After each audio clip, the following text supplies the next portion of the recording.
बात कर लेते हैं बिलासपुर से मिल रही बड़ी खबर की, जहां पर विस्तार न्यूज की खबर का असर हुआ है। हाई टेंशन तार के नीचे टावरों के आसपास करंट का मामला है। छत्तीसगढ़ हाईकोर्ट ने केंद्र सरकार को फटकार लगाई है इस मामले को लेकर, और हाईकोर्ट का कहना है कि आप लाइसेंस देकर जवाबदारी से बच नहीं सकते। हाईकोर्ट ये कह रहा है कि आप लाइसेंस देकर जवाबदारी से बच नहीं सकते हैं। 8 से 10 गांव में फैल रहा है करंट। गंभीर विषय है, बेहद गंभीर विषय है। इस पर हाई कोर्ट ने संज्ञान लिया है और टावरों के आसपास, हाई टेंशन तार के नीचे टावर है, उसके आसपास करंट के मामले में छत्तीसगढ़ हाई कोर्ट ने केंद्र सरकार को फटकार लगाई। केंद्र सरकार को फटकार लगाई है और हाई कोर्ट का कहना है केंद्र सरकार से कि आप लाइसेंस देकर जवाबदारी से बच नहीं सकते हैं। अधिक जानकारी के लिए बातचीत करेंगे। बिलासपुर से हमारे सहयोगी आशीष दुबे हमारे साथ जुड़ गए हैं बिलासपुर से लाइव। आशीष, ठीक बात यहां पर हाई कोर्ट ने कही है कि लाइसेंस देकर जवाबदारी से बचा नहीं जा सकता। जी सुमित, आपको ध्यान होगा हमारी खबर जो है हमने 1 महीने पहले सबसे पहले इस खबर को ब्रेक की थी और इसके बाद जो है स्थानीय मीडिया वालों ने इस खबर को उठाया और वही आधार बना हाई कोर्ट में जो है जनहित याचिका के तौर पर। हमने ही बताया था कि कैसे जो है बिलासपुर रतनपुर रोड पर जो है भरारी पावर ग्रिड है, वहाँ से जो पावर सप्लाई हो रही है उसके फेर में जो है 10-10 से 15-15 टावर जो है एक एक गाँव में लगा दिए गए हैं। और उसी का नतीजा है कि गांव वाले जो है करंट से बचने के लिए जूते पहन रहे हैं।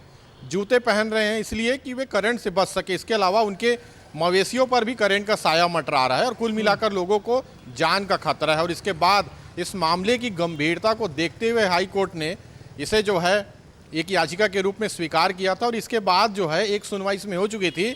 एक सुनवाई जो कल हुई उसमें स्पष्ट रूप से केंद्र सरकार को कहा गया था कि आप जो है किसी को भी लाइसेंस देकर बच नहीं सकते हैं। ये सख्त टिप्पणी जो है हाई कोर्ट ने की है। इसके अलावा जो है इस मामले की जो सुनवाई हो 10 जुलाई तक के लिए बढ़ा दी गई है।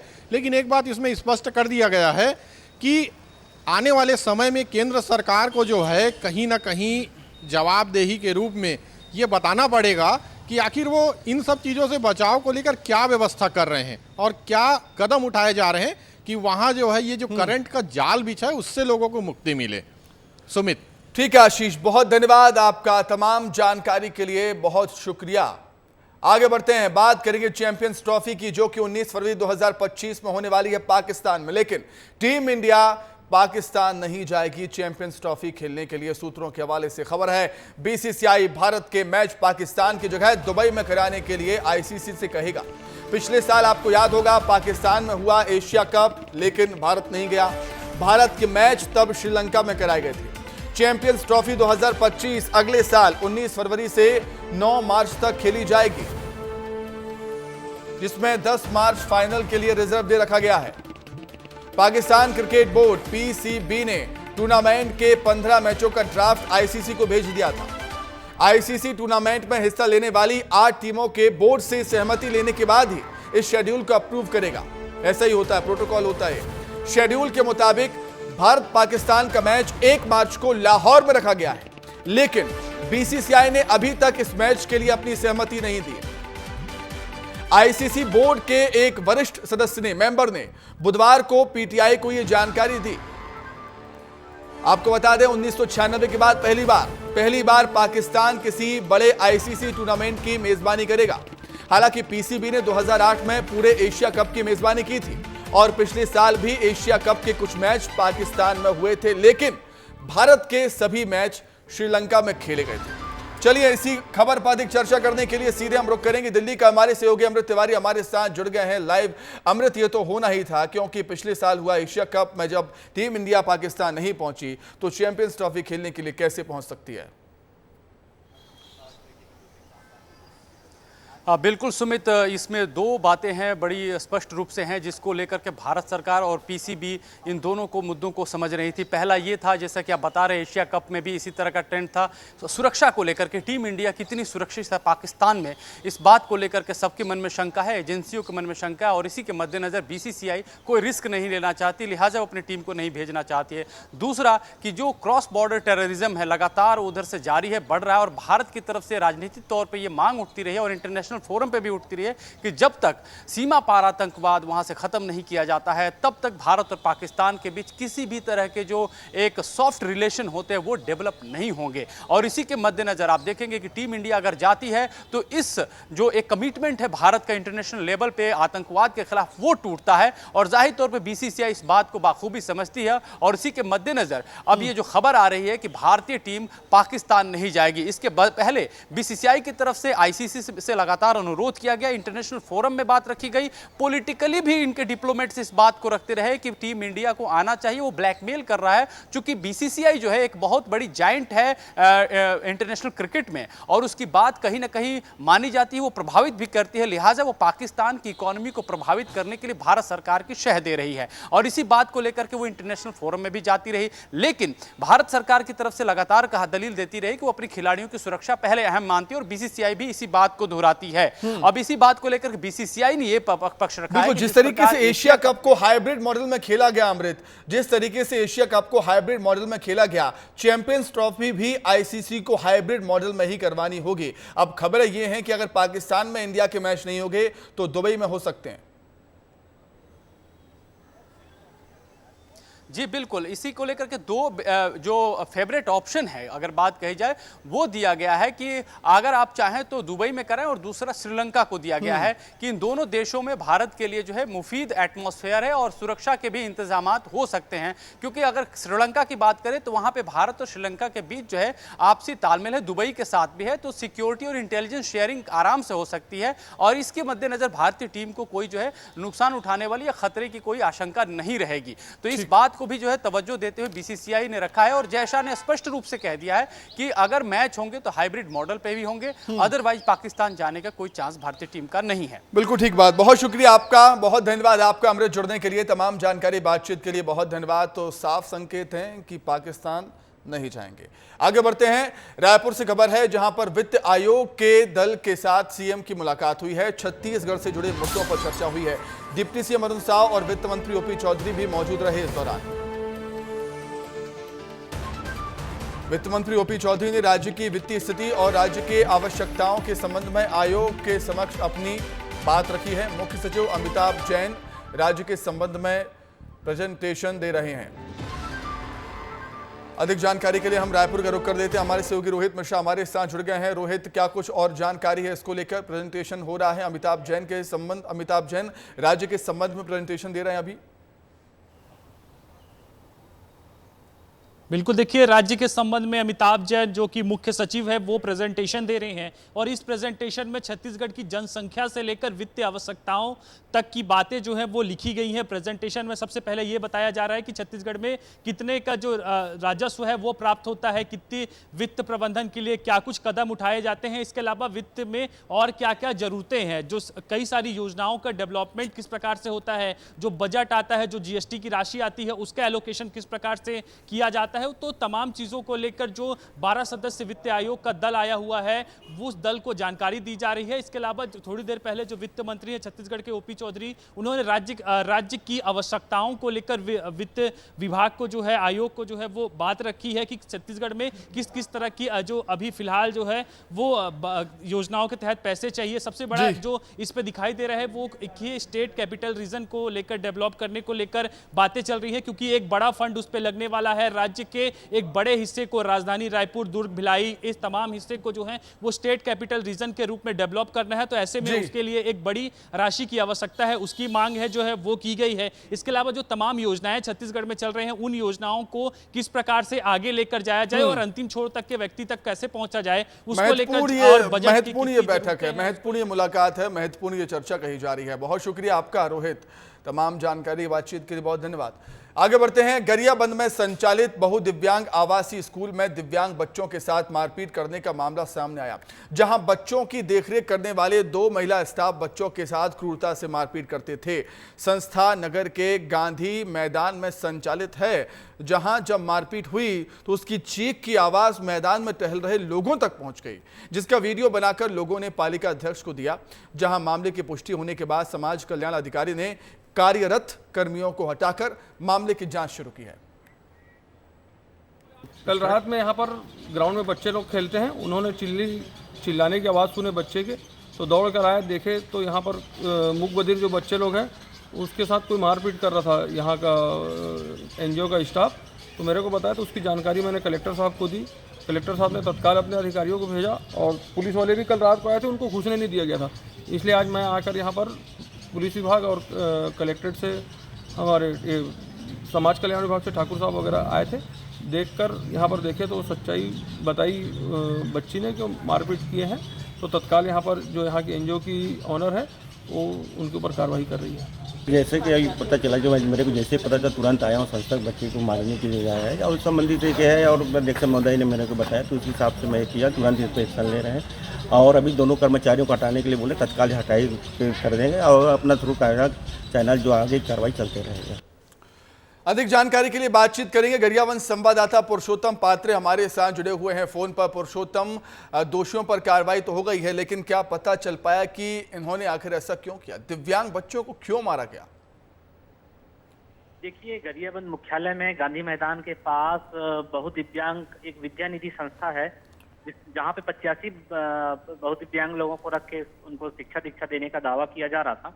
लेकिन यहाँ मारपीट भी होता है, इस बात की जानकारी कल शाम को गांधी मैदान में टहल रहे लोगों को पता चली, जिसके बाद से पालिका अध्यक्ष को कहा गया, वीडियो भेजा गया बाकायदा। फिर पालिका अध्यक्ष ने एक्शन लेते हुए समाज कल्याण विभाग एवं अन्य लोगों को वहाँ, अन्य अफसरों को बुला के वहाँ जब ले जाया गया, तो जो बहुत दिव्यांग एक छात्रा थी, जो बच्ची थी, उसने पूरी आप बीती बताया गया कि उसके बाल किस तरह से खींच के वहाँ के कर्मी पीटते थे, जिसके तत्काल बाद जो है समाज कल्याण विभाग ने जो है उन्हें दोनों कर्मियों को निकाल तो दिया है। लेकिन कार्रवाई यहाँ पे पूरी नहीं होती, क्योंकि सच्ची घटना क्या है, क्या एक बच्चे के अलावा अन्य और लोगों के साथ भी इस तरह से वारदात होते थे, इन तमाम बिंदुओं पे जांच जारी है। एक टीम गठित कर दिया गया है।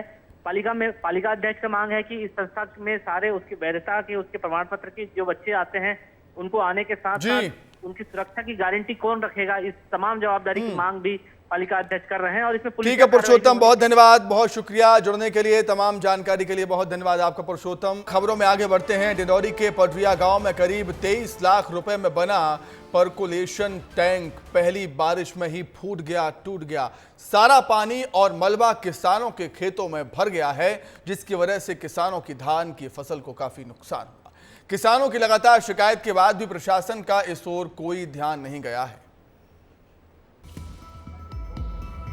निर्माण काम में भ्रष्टाचार, पहली बारिश में ही फूटा पर्कुलेशन टैंक, किसानों के खेतों में पानी ही पानी। डिंडौरी जिले में बारिश के पानी को इकट्ठा करने के लिए रोजगार गारंटी योजना के तहत 23 लाख रुपए की लागत से पर्कुलेशन टैंक बनाया गया, जो कि ग्राउंड वाटर के लेवल को रिचार्ज करने का एक प्रभावी तरीका है। ये किसानों के लिए एक नेक योजना है, लेकिन यही नेक योजना अगर पहली बारिश में ही धराशायी हो जाए तो आप क्या कहेंगे? आइए पहले पर्कुलेशन टैंक कैसे काम करता है ये समझ लेते हैं। पर्कुलेशन टैंक बारिश के पानी को इकट्ठा करता है, वही पानी धीरे धीरे जमीन में रिसता है और ग्राउंड वाटर लेवल को बढ़ाने में मदद मिलती है। कुएं और बोरहोल को सहारा देने का काम पर्कुलेशन टैंक करता है और सूखा पड़ने पर फसलों की सिंचाई में मददगार साबित होता है। लेकिन डिंडौरी का ये पर्कुलेशन टैंक किसानों को फायदा देने से पहले ही भ्रष्टाचार के हत्थे चढ़ गया और टैंक के बेस्ट बेयर का हिस्सा पहली बारिश में ही फूट गया, जिससे टैंक में भरा हुआ पानी और मलबा किसानों के फसलों के लिए अभिशाप बन गया और धान की फसल को काफी नुकसान भी झेलना पड़ा, जिसको लेकर किसानों ने जिम्मेदार अधिकारियों की शिकायत तो की, लेकिन प्रशासन ने ध्यान नहीं दिया। रीवा में मैं शिकायत दर्ज कराया था, ग्राम पड़रिया खुर्द पोषक ग्राम में जो पर्कुलेशन टैंक बन रहा है वो गुणवत्ताहीन है, उसकी शिकायत रीवा में किया था, जो पहली बरसात में ही फूट गया। जब विस्तार न्यूज ने किसान गोमती झरिया से बात की तो उनका दर्द उमड़ पड़ा। उन्होंने कहा कि खेत में खड़ी फसल बर्बाद हो गई, इसकी भरपाई कौन करेगा? यहाँ डैम तो बंद है, यहाँ मोरे धान बोए रहे, मोरे खेत है यहाँ खरीदे हुए, अब यह पूरा नुकसान हो गया मेरे को। किसानों के इस दर्द को लेकर जब हमने ग्राम पंचायत के मेट से बातचीत की तो उनका कहना है कि टैंक सही है और वो बेस्ट बेयर बहने के बाद स्वीकार कर रहे हैं। वहीं जनपद के मुख्य कार्यपालन अधिकारी से बात की गई तो उनका कहना है कि मामले की जांच करवाई जाएगी। ये बेस्ट बेयर का काम चल रहा था, पानी ओवर होने खातिर इसको गड्ढा कर दिया है। सचिव सरपंच बोले हैं मौसम सही हो जाएगा तो ये मटेरियल निकलवा देंगे।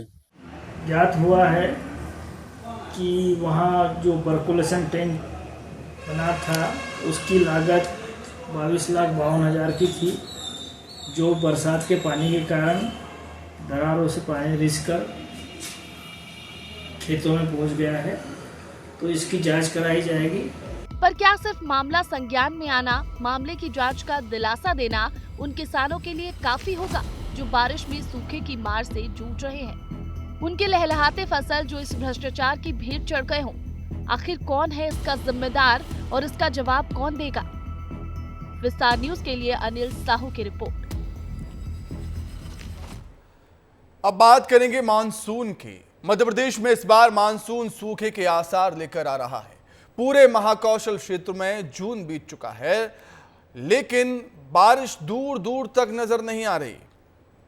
11 जुलाई हो गई आज, जिसकी वजह से किसान सबसे ज्यादा परेशान हो रहे हैं। लेकिन आज हम आपको मध्य प्रदेश के छिंदवाड़ा जिले के हालात बताएंगे, जो मक्का उत्पादन के लिए पूरे देश में जाना जाता है। छिंदवाड़ा जिला, जहां पहली बार ऐसा हो रहा है जब छिंदवाड़ा जिले के किसान मक्का उत्पादन के लिए परेशान हैं, क्योंकि इस बार बारिश न होने की वजह से मक्के की फसल लगभग चौपट हो चुकी है। किसान दुगनी लागत लगाकर फसल पैदा करने की कोशिश कर रहा है, लेकिन हालात इतने खराब हो गए हैं कि खेतों में दरारें आ गई, सूख गए हैं खेत, जिसके चलते किसान आसमान की तरफ आस लगाए बैठे हैं।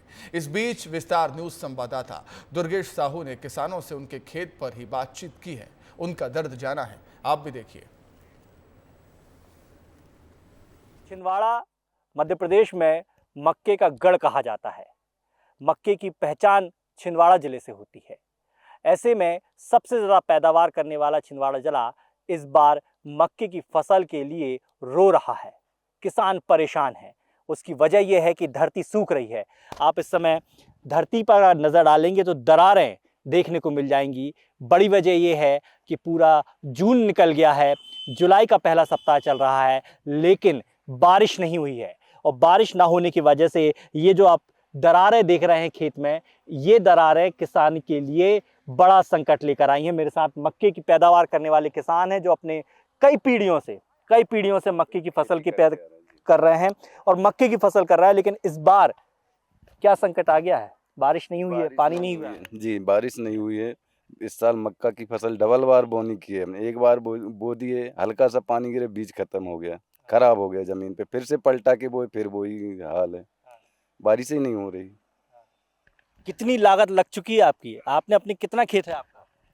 मैं बोया हूँ कम से भी कम 4-5 कुंटल मक्का। एक बार फिर बखर के फिर बोया उसको। कितनी लागत लग चुकी है? लागत कम से भी कम उसमें 1-1.5 लाख 2 लाख के आसपास समथिंग लागत लग चुकी है। और इसके बाद में भी अब दूसरा बीज ला के फिर से बोए, फिर पानी नहीं गिर रहा है, अभी फिर मौसम फिर खराब हो गया।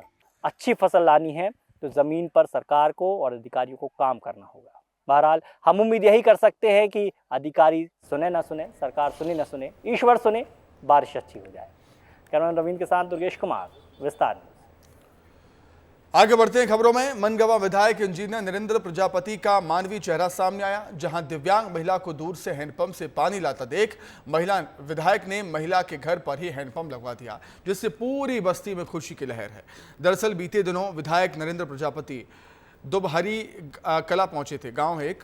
इस दौरान उनकी नज़र दिव्यांग महिला पर पड़ी, जिनके दोनों पैर एक हादसे में घुटनों के ऊपर से कट गए, जिसे असहाय देख महिला को पानी भरने के लिए दूर जाना पड़ता है।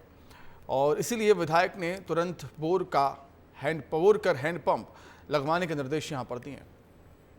आप इन तस्वीरों में देख रहे हैं कि किस तरह से पहले विधायक ने अपना काफिला रुकवाया और फिर असहाय पीड़ित परिवार के हालातों को देखकर हैंडपंप लगाने के निर्देश दिए, महिला से बातचीत की।